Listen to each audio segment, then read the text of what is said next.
Bill Hicks once said, "Why is marijuana against the law? It grows naturally upon our planet.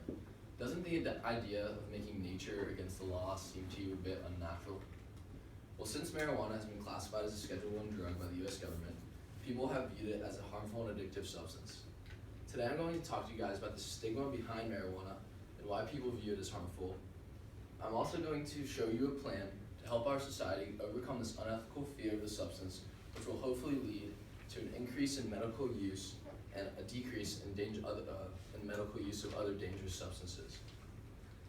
I'm credible to speak on this topic because I'm currently studying the history of deviance related with marijuana, as well as the effects of marijuana, the health effects of marijuana and many other prescription drugs. I've also seen firsthand one of my friends been prescribed Xanax and become extremely addicted and harmed by the substance. For the majority of symptoms, prescribing marijuana over other prescription drugs is very vital to the health and well-being of our bodies. Today, I'm going to talk to you about first the history of marijuana and why it is thought as unsafe and addictive. Next, I will propose a plan that will hopefully decrease public fear of marijuana use, especially among rural and conservative populations, and inform the public in ways in which we can benefit from the substance. Finally, I will review the pros and cons of my plan. So, according to drugpolicy.org, from the mid-1800s to the early 1900s, marijuana was commonly used to treat illnesses and was casually grown as a crop alongside tobacco. Now today, even though many Americans, mostly millennials, think of marijuana as unsafe, or as very safe, it is still classified by the US government as a Schedule I drug ever since the 1970s Controlled Substance Act. So you might be thinking, why is marijuana taken away from medical use, and why is it making such a comeback in America? Well, according to drugpolicy.org, an article written last December on the marijuana prohibition, marijuana was criminalized due to an increase of Mexican immigrants who were known for smoking pot. The US government would use the criminalization of pot so they had the right to search and deport immigrants. This led to a very negative stereotype that spread nationwide about Mexicans due to exaggerated headlines of them becoming violent when using the drug. As you can see right here, smoking weed turns Mexicans into wild beasts. Yeah. The media continued to make claims in the early 1900s about how people became psychotic when using the drug. The New York Times wrote an article in 1919 titled "Marijuana, the Assassin of Youth." This article made claims about how this marijuana encourages murder, suicide, and insanity. As most of you know, that marijuana most likely doesn't do those things. And then eventually most of the headlines shifted to African Americans and how smoking reefer resulted in all of this murders that would occur among inner cities. So all this socially and politically constructed deviance related with marijuana continues to bind the public in its ability to heal and cure patients. With our new right-wing traditionalist government, it does not seem that we are on the path to legalizing this substance anytime soon. However, my plan is to start a campaign called Alternative Green. This campaign will hope to end the prohibition on marijuana while putting in place a system in which we can regulate the use of cannabis. This will hopefully lead doctors to prescribe pot more often than other substances. I believe that ending the prohibition on marijuana will expand its medical use exponentially by allowing the world to embrace the substance with regulation and guidance. In order to do so, we must begin by spreading awareness of marijuana in a positive light and showing to the public all the symptoms and illnesses which we can benefit from. So my first step to my campaign will be to gather a group of friends who are also passionate about the legalization of marijuana. We will make signs and posters and use them as propaganda, and we will mainly target the more rural conservative areas, which will hopefully lead to a change in many viewpoints. If enough viewpoints change, hopefully the government will recognize and take action for the people of this country. Next, I'm going to make a website called alternativegreen.org. This will have an outline of my medical plan to make it so marijuana will play a much bigger and safer role in the health industry. The first part of my plan will to only allow doctors to prescribe patients when necessary, and when only marijuana is scientifically proven to help cure that patient. Next, I'll incorporate that doctors can only prescribe the chemical in the plant, specifically that is used to cure a specific illness, such as CBD or THC. This can be done by scientists in a lab who can extract compounds from a substance.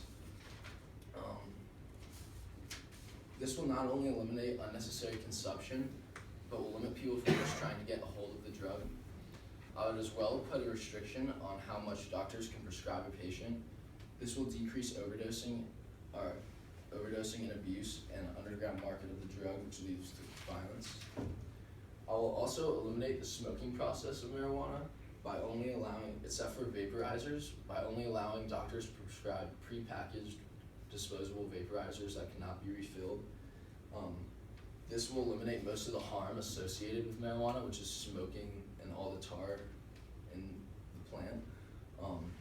And according to NCBI scholarly article written last May on vaporizers, they are much less likely to cause respiratory issues than when smoking the actual herb or the plant. And when THC is eaten, well, you don't inhale it. So overall, this plan will benefit all Americans who are faced with illnesses and symptoms that can be treated by the use of marijuana. It will also keep patients away from other dangerous drugs. So the advantages and disadvantages to my plan. Although marijuana can have many negative side effects such as memory deficiency, making marijuana more available to patients will have a positive effect for many people facing illnesses, as well as decrease the amount of prescriptions for more dangerous drugs like Xanax.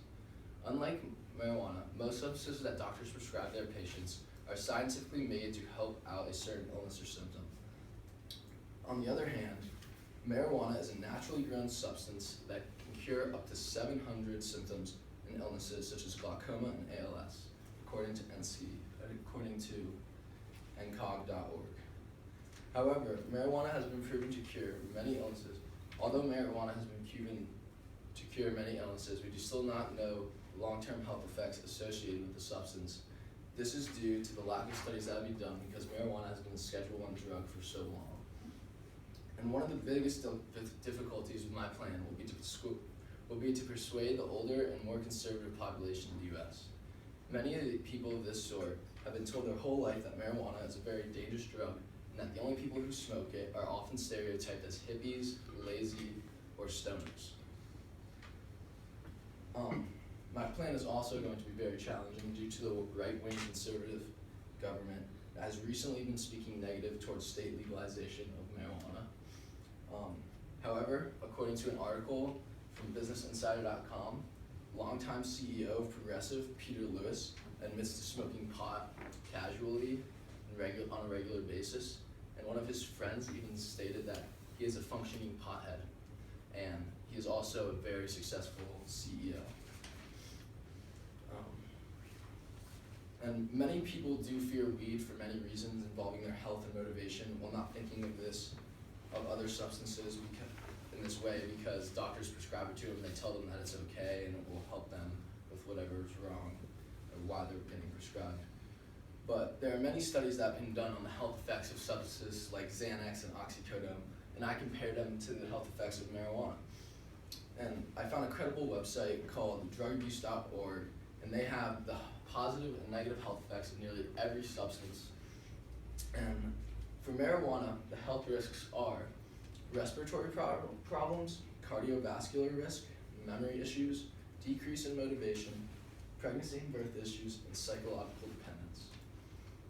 For Xanax, the health risks were anxiety, headaches, skin rashes, digestive issues, bipolar disorder, weight changes, depression, memory issues, inability to perform sexually, seizures, and is classified as highly addictive. Another substance that is commonly prescribed for pain is oxycodone. And in this article, it says that oxy has many of the same health effects as Xanax, except as well as more severe ones, such as liver and kidney failure, slow or stopped heartbeat, and if you aren't possibly dead, you could end up in a coma. The website also states that these two drugs, Xanax and oxycodone, have the capability to make one overdose and die from.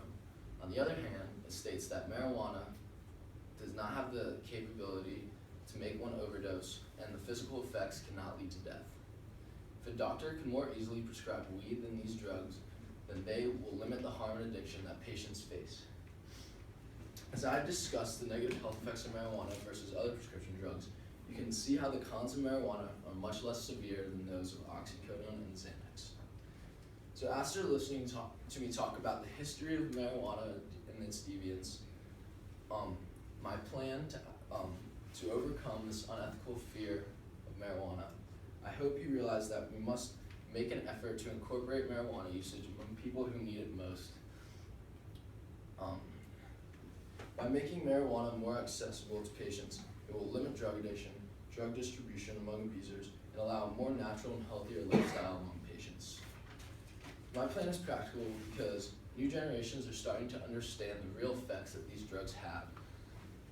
And as a country, I believe that we are willing to accept that marijuana is less dangerous and can be more beneficial than other prescription drugs. The time for marijuana prohibition to end is now. We must stand up as a country, speak out to our rights of wellness and safety, and overcome the stigma and negativity associated with weed. Now, the next time your doctor, or if ever, prescribes you oxycodone or Xanax, ask if taking an edible would be a better option. Thank you.